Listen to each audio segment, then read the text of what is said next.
Hello, my name is Sage. Welcome to a segment I'm calling What I'm Reading, wherein I tell you what I'm reading or what I have read. These are the top 10 books I read in the first half of 2026, and I would love to recommend them to you. And you tell me if you'd like to see deep dives on any of these. Happy reading otherwise. First, I want to talk about The Hounding by Xenobe Purvis. Long story short, it's about a sort of like 16th century, some sort of medieval village that ultimately accuses the young single woman that live up with their grandfather on the hill of being dogs. The constant and persistent threat of violation is ever present in the entirety of the book. It is done in a way that I find really impressive and entertaining. Every single one of the characters feels super multifaceted. It's got the witch hunt of it all. Without explicit articulation, the book manages to really hit home as it relates to what it's like to exist as a prey animal or a woman in society. It's about threat and response. It's about superiority and inferiority. It's an incredible book. Alice Munro's Runaway. Can't recommend this enough. I'm originally Canadian, so this is embarrassing to admit, but this is my first Alice Munro ever, and it is so good. These stories are haunting. If you read the foreword, there's an introduction in this copy by Jonathan Franzen, and it does a really good job sort of explaining Alice Munro. She didn't give a lot of interviews. She wasn't interested in being a personality. She was interested in being a writer. She has a little bit of controversy around her. She was sort of posthumously canceled because her daughter has come out and alleged that Alice Munro condones certain sexual violences in her house on the part of her boyfriends or her husbands. I definitely believe victims. I certainly believe her daughter. And it's really interesting because a lot of Alice Munro's stories seem to have this kernel inside of them as it relates to women's victimhood, grappling with women's embellishment of victimhood and men's attraction to victimhood. And they all have kind of this kernel of accusation in them. And having this new context, for me, makes the stories all the more engaging and intense. So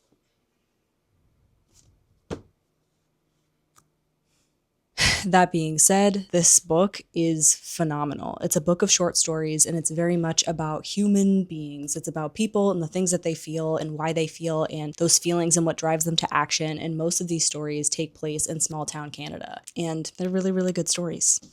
I have to recommend Fear of Flying. I randomly picked this up at an independent bookstore. It's by Jong, and it was originally published in the 70s, the early 70s. And so it was known as like this big bad sexual awakening book for women. There's a few like semi-graphic sex scenes. It's not half as graphic as like Court of Silver Flames or anything. Fear of Flying is about Isadora Wing finding her wings. Not really. It's ultimately about a 29-year-old who maybe sabotages her life just as it starts to settle. It's about women's objectification and denigration, while also about their own liberation and sexual exploration and how to balance the two. And it just like, if you're interested at all in psychology, in women, in women's liberation, and feminism, in the mind of a woman or a woman experiencing depression, anxiety, and other trauma responses, liberal use of the C word also explores the aftermath of the Holocaust as a Jewish individual, compulsive heteronormativity explored through women's sexuality. If you're interested in any of those themes,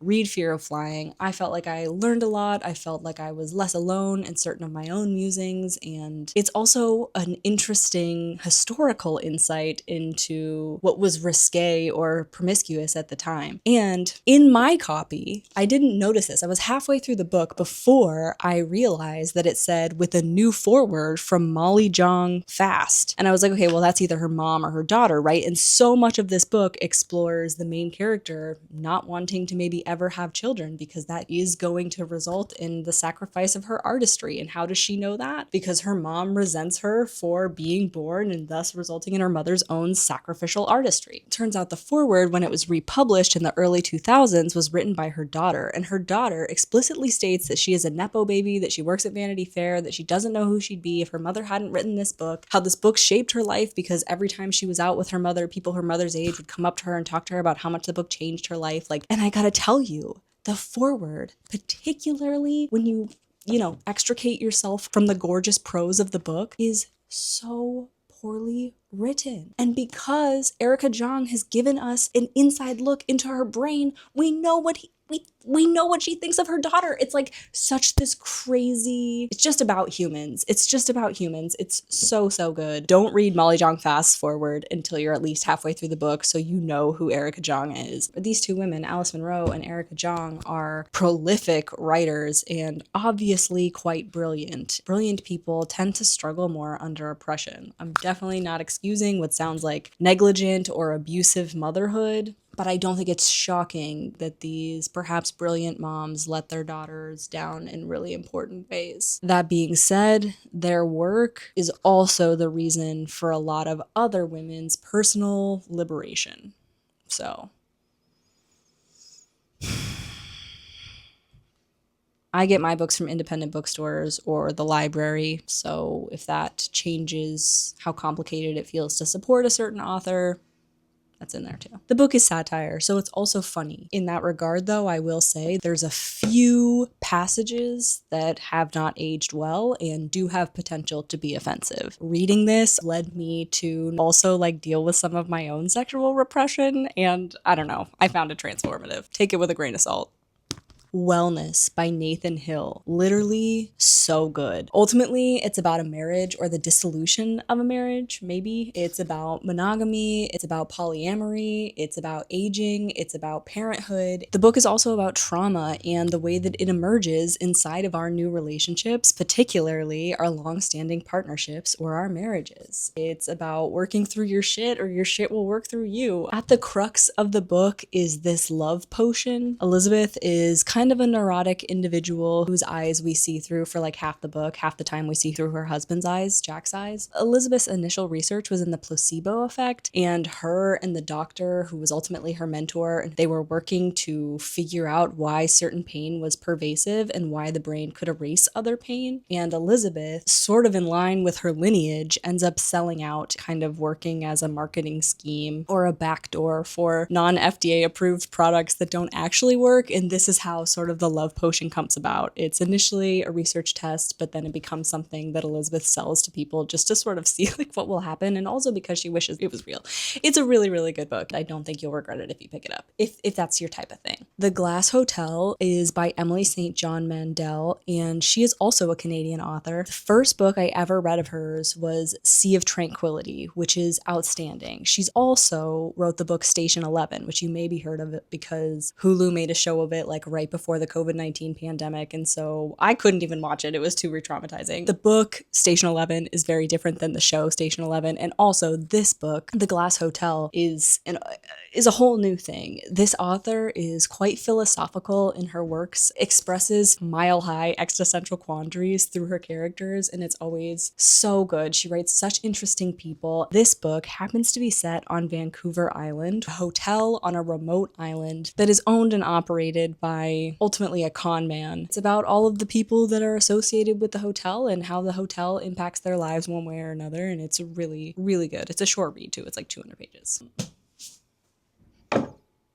Stick with me. This is The Lonesome Dove. Please note the Pulitzer sticker. I didn't want to read this book. One of the book clubs I'm in is reading this book. We all said that we would do it, and I was like, hey, listen, I read Sarah J. Maas and her books are just as long, so whatever. But I, in my political activism, had become a little bit disillusioned to all things accredited. I didn't know what the Pulitzer sticker meant. I didn't think that the awards could mean anything because under systemic oppression, really, this is a white guy wrote this book. I just assumed that only white guys' books would have been read, or I assumed there would have been a lot of gates kept around the Pulitzer, and thus this couldn't necessarily mean what, the literary community says it means, just like everything. But I was wrong. It does mean something. This is a phenomenal book. I literally was transformed by this book. Cover to cover, I'm an entirely different person, and I literally think it healed my father wound. There's a whole assembly, a real cast of characters, and they all have such distinct personhood. They really feel real. I fell in love with every single person inside of this book, and when I closed the book, because I read it over a 4-day period, I was feral for this book. Literally the first time I picked it up being okay, I guess I'll start it.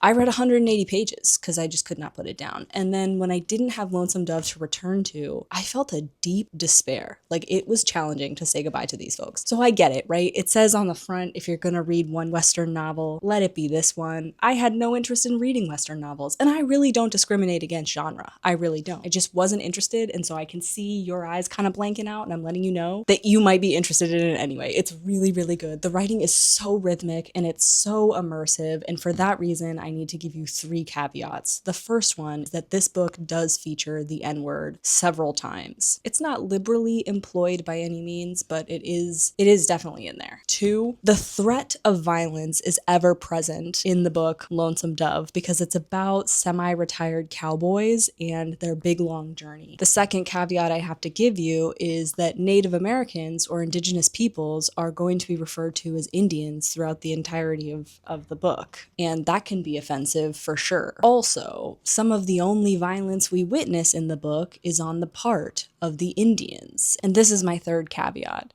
The violence that finally does take place starts getting really intense around page 490, and it kind of peaks out around page 493. And because the writing is so eloquent and so immersive, I kind of couldn't get my mental image to stop on time. My brain did not protect itself from what is written on the page, and what is written on the page is extremely graphic. And that violence does happen to like one of the only women characters in the book. So those are kind of my 3 things. I had a lot of ambivalence as it related to recommending the book because I was so moved and changed by it. But if any of those things are going to bother you, don't bother. There are many good books out there, right? Severance by Ling Ma. Not to be confused with the TV show Severance. This is a totally different thing. This book, Severance, is about the apocalypse and feels to me the most realistic depiction of like what would happen should the apocalypse go down. It's really, really good. Our main character works at a publishing company. It's a company that outsources publications and products to China. And because of who our character is and where she works, she gets a front row seat to the development of Shen fever, which is the zombification disease that is triggered seemingly by nostalgia and routine.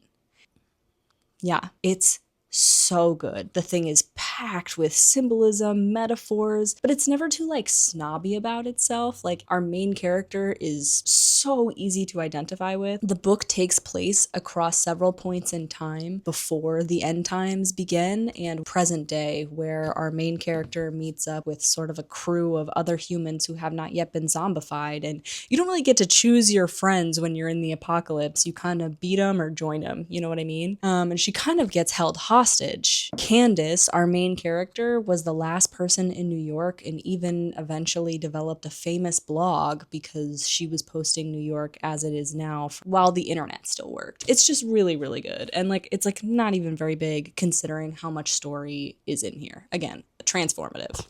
Bury Our Bones in the Midnight Soil by V.E. Schwab. Now, I was raised on Twilight. I did really enjoy the Vampire Diaries after I got over my aversion to it because I felt like it was like threatening the Twilight space. It was like 13 at the time or whatever. But Bury Our Bones in the Midnight Soil is about vampires, and it's got a whole new vampire lore and canon. It follows 3 different people across multiple lifespans. One of my favorite parts of the book that has really led to, again, a change in my life and my perspective is, you know that thing how like vampires can't get in the door unless they're invited in. You've heard of this? Well, it explains it away. The reason that you can't get into someone's house is not because they've signed a deed or a piece of paper. It's because that's what makes humans feel entitled to space. So the way to claim your space from other vampires is to ultimately feel entitled to every step you take. And as a person that has dealt for a very long time with the extreme discomfort of being perceived and feeling real embarrassed to exist and to be taking up space, littered with little like life reframes, while also being about vampires and their exploits: positive, negative, dangerous, violent, predatory, and prey.